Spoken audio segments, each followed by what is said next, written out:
Welcome to this presentation on standards-based grading in Moodle 3.0, or at least a way that I've used it, Moodle, to do standards-based grading.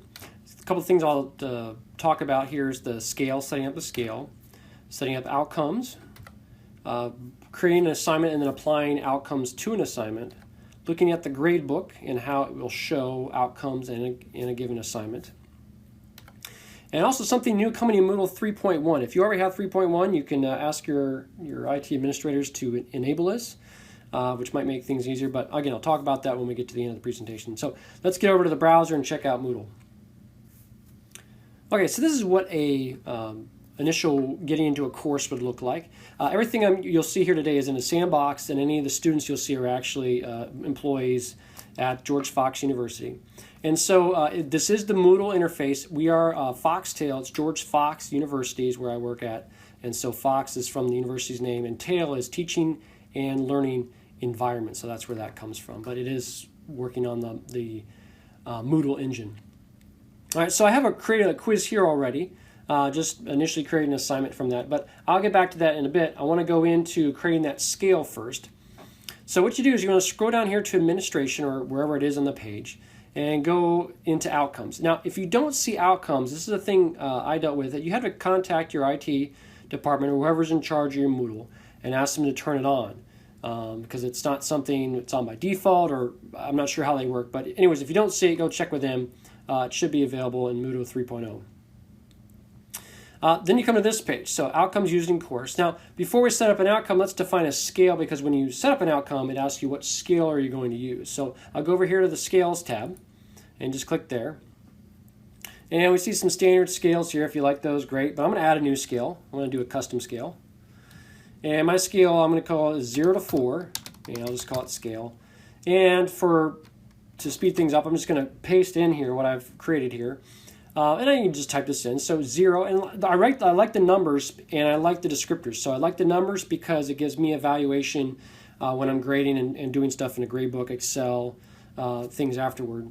And I like the word descriptors for my students, where it says for 0, no evidence that I have for them. 1, they're just beginning to show evidence of understanding the concept, doing the outcome. 2, they're developing. 3, satisfactory, and 4 is mastery.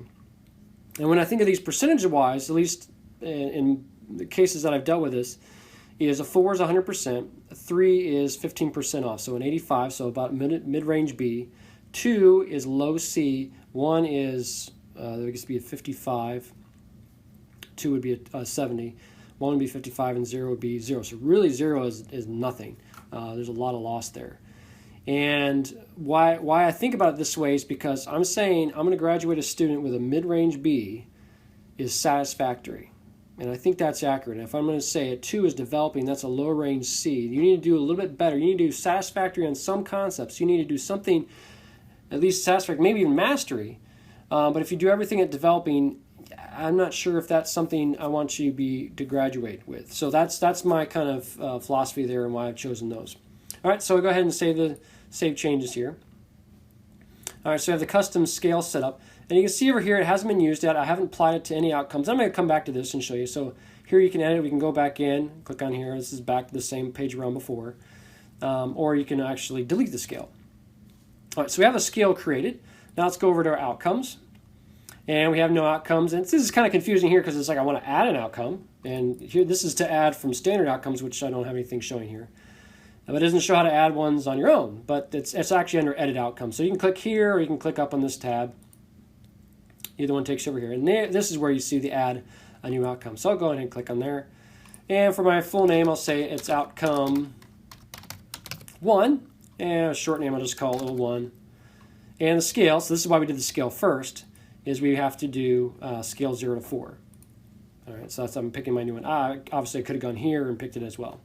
So that's outcome 1, and I'll save changes. And I'll go ahead and create another one, just so you can see when I have more than one what things look like. So I'll have outcome 2, 02.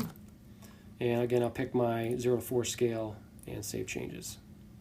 All right, so there are my 2 outcomes. If I go back to outcomes used in course, you can see those are showing up here. Because they're custom made, they show up automatically. You cannot remove them unless you delete them. So if I go back to edit outcomes, I can see over here on the right hand side, I can go back to edit the settings there, or I can delete them outright.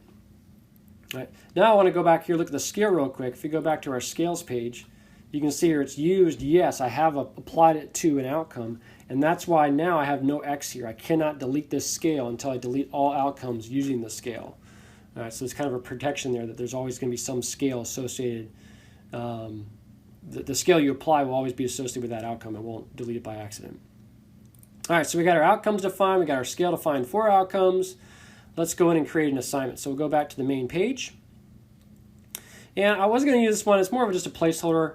But let me just create a new one from scratch in case you're not familiar. I would just create an assignment. So I'll click there on the radio button and add. And we'll call this quiz number 2. And you can give some extra description here if you'd like. Additional files, assignment dates. So traditionally what you do is you come in here and you give it some type of grade. So it'd be some point-based grade and say it's out of 100 points. And you can play with the rest of these, ascribe it to some category. What's added now is this outcomes part down here. And so here are the 2 outcomes we created. And there would be more here if you had more outcomes. And you select the ones that you'd like to, that are associated with this assignment. So I'll say both outcomes 1 and 2 are associated with this assignment. And we'll go ahead and save and display. So now I get to see my 2 participants. So again, this is FERPA, okay, this is just, these are employees of George Fox. So the grade here is, I'll say, Gloria got a 90 and Candy got an 80 on their grades there. And what you're wondering maybe at this point is where are the outcomes? Well, even with this wide screen, you still don't see them. You got to slide over to the right here a bit. And you can see here is where the outcomes show up. And now I can see my scale. Right? If I click on the menu, I can see my scale. And I'll say she did satisfactory on outcome 1, and she did developing on outcome 2. Outcome 1 here is mastery, and outcome 2 here is developing. Right. And I like the, this is the quick grading that Moodle has. I'll go ahead and save these, and I'll come back here and show you what I wanted to show you here. You can also come in here, go in here to update grade. Obviously this page is much bigger, you can more robust and about the things you can add. I just think it's kind of cumbersome if all I want to do is kind of give the grade. Sometimes I give the feedback, but even those I can have on the previous screen. You can do save and show next student, but again it's some scrolling, some extra work, so that's why I don't prefer to do it that way as much. And so let me just get out of here. So again, I could put feedback right here in the quick grading area. All right, but we save the grades.